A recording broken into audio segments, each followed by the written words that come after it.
What's up, people? Larry from the Gym Rat Pack in the house on my lonesome.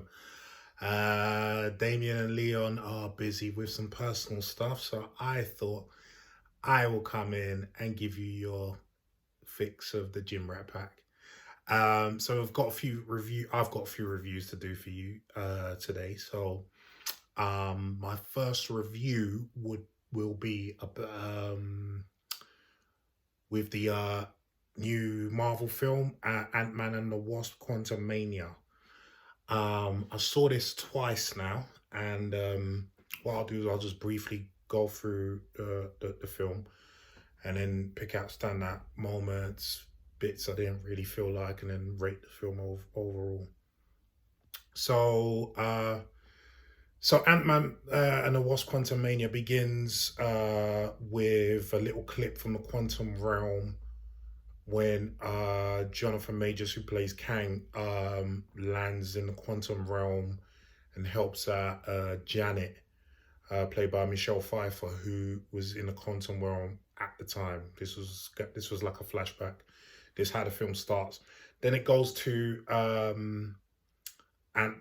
Paul Rudd's Ant-Man, Scott Lang. He's now like a celebrity. Everyone knows him. He's written several books. Yeah, life is good for him. And then Cassie is like ingratiated into her extended family with Michael Douglas, Hank Pym, and Hope Van Dyne. She's like working with them, experiments and whatnot. She happens to send a signal to the quantum realm, which she didn't, no one tells Janet Pym about that, and she's afraid that Kang will see the signal, which does happen, and then they all get sucked into the quantum realm. Janet, obviously being in a quantum realm for so long, knows the ins and outs of the quantum realm. But she gets separated from Scott and Cassie. So Hank, Janet, and Hope are together, and Cassie and Scott Lang are together separatedly. And so they're trying to find their way back to each other, whereas that Janet is also wary of Kang because he's built a whole sort of empire in the quantum realm and is controlling everything and has his minions out. So Cassie and Scott managed to find some people in a quantum realm, which surprises them. They managed to they drink some ooze, and it allows them to understand what everyone's saying, and and vice versa. So there's that. In the meantime, Janet hooks up with one of her old friends from the Revolution, who obviously revolting against Kang, who was actually played by Bill Murray. But Bill Murray has switched sides since she'd left the quantum realm, and they kind of feel like she's abandoned them.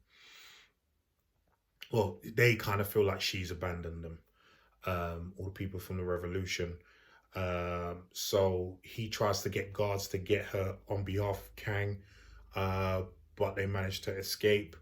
In the meantime, Scott mentions something about Janet to the people that they're with, and they're with the Revolution, and they kind of get angry about it and whatnot. Anyway, Kang's people come. They attack the people that Scott and Cassie are with, capture Scott and Cassie. Kang asks Scott to get I think it's an orb that his ship runs on, because he crash landed into the quantum realm. And Janet, in another flashback, they showed her destroying that orb after helping him fix the ship, because she realized that he had nefarious things to do once he got into other realms. So she attached pin particles to the orb, and it exploded. And yeah, he wants Scott to go and get the orb again. So his deal is that he will then release Cassie to him because he's got both of them. Also, Modoc. Yes, Modoc is anyone who knows the comics well will know Modoc.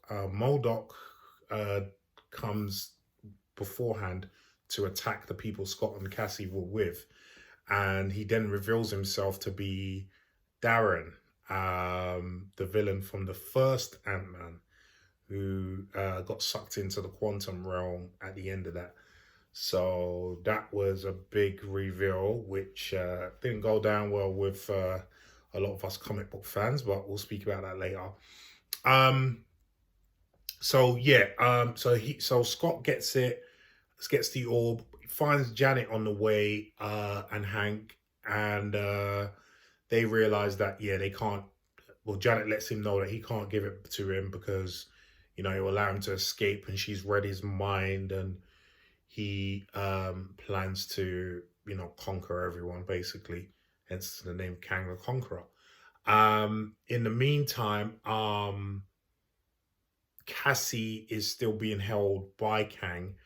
I think she escapes. Yeah, she tries to escape, and she tries to help all the other people who in the revolution who she was with when they got attacked.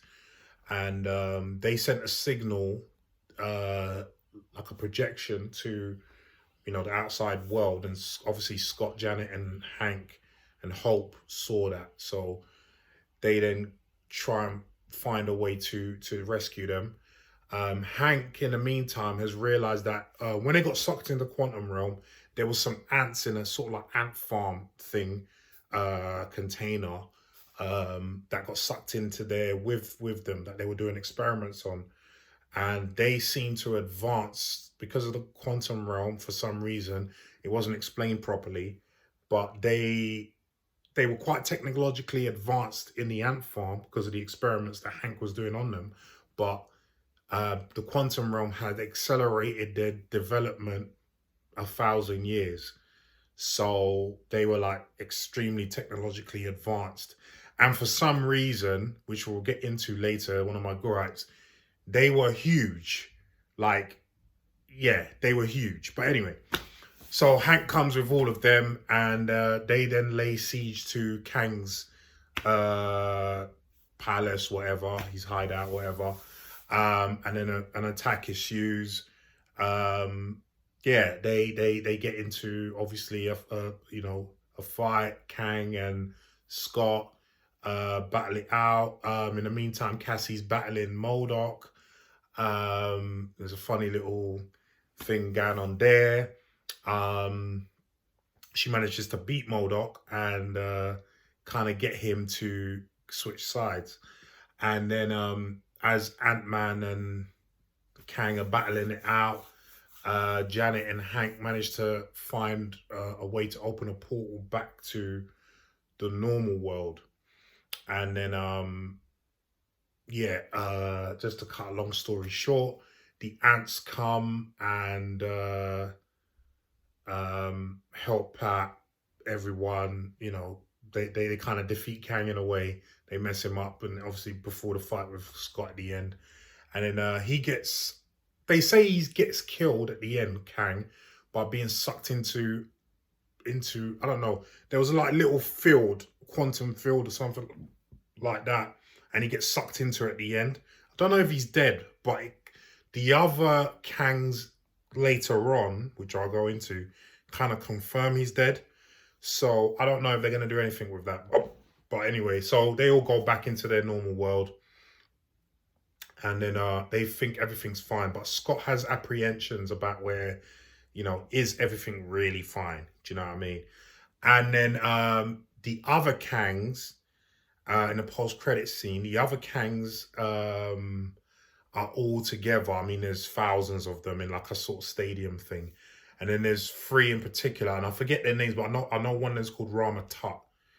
And I forget the other 2, but they're the ones that actually sent this Kang into the quantum realm to exile him. And they're the ones that confirm that he died. So then they say, right, it's time for us to, conquer everyone, basically. And that's where it ended. And there was another post-credit scene with Loki and Owen Wilson's character from a Loki show. And there were, Loki was telling the Owen Wilson's character about Kang, but this time he's Victor Timely. So yeah, and this they've gone back in time sort of to see him, and it just ends there. So let me go into what I had a gripe about. Well, one of the main things I had a gripe about anyway. So I mentioned earlier about the ants. So we know from other previous films, Ant-Man films, that when people get sucked into the quantum realm, they still even though they're little, they still maintain proportionate size. So, for instance, if Hank was 3 inches taller than Janet in a normal world, when they get sucked into the quantum realm, even though they've all shrunk, he's still 3 inches taller than her, right? So, that being said, why are the ants now giants? Now, there was no explanation for that. And I've spoken to my brethren, Michael Adji, comic connoisseur, and he seemed to think that because of the whole technological advancement, blah, blah, blah, that's what caused the ants. But that wasn't said. And I can't see how that would cause the ants to be that size. So that was a major boo-boo about it on their part, which I was quite surprised about, actually, because, yeah, you would think that Marvel will have a hand on that now. But yeah, that was a gripe. And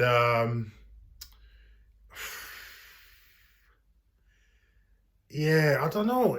There was just something about the film. It just seemed meh. It wasn't as good as the first 2, especially the first Ant-Man film.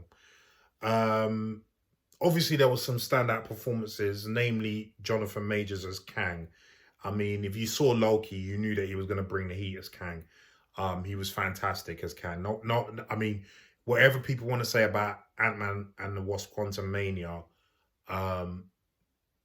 they cannot fault Jonathan Majors' performance. It was fantastic. That much can be said. Another standout performance was actually Michelle Pfeiffer, because you've got to remember she became quite a big part of this film because of the whole quantum realm and her being in the quantum realm for so long and knowing the ins and outs of it, and also having a relationship, so to speak, with Kang before she came out of the quantum realm. So her performances was really good.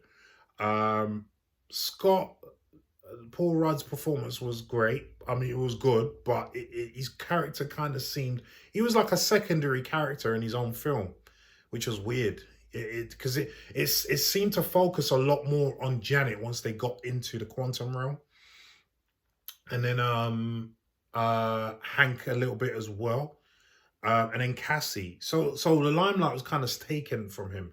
Hope, she might as well not have been in the film. She didn't have any significant scenes for me anyway. She had a little argument with her mum in the quantum realm about hiding stuff from her, but I don't know, man. I don't know. It just seemed a bit meh. I mean, overall, I would give this film a 6.5 out of 10. Yeah, unfortunately,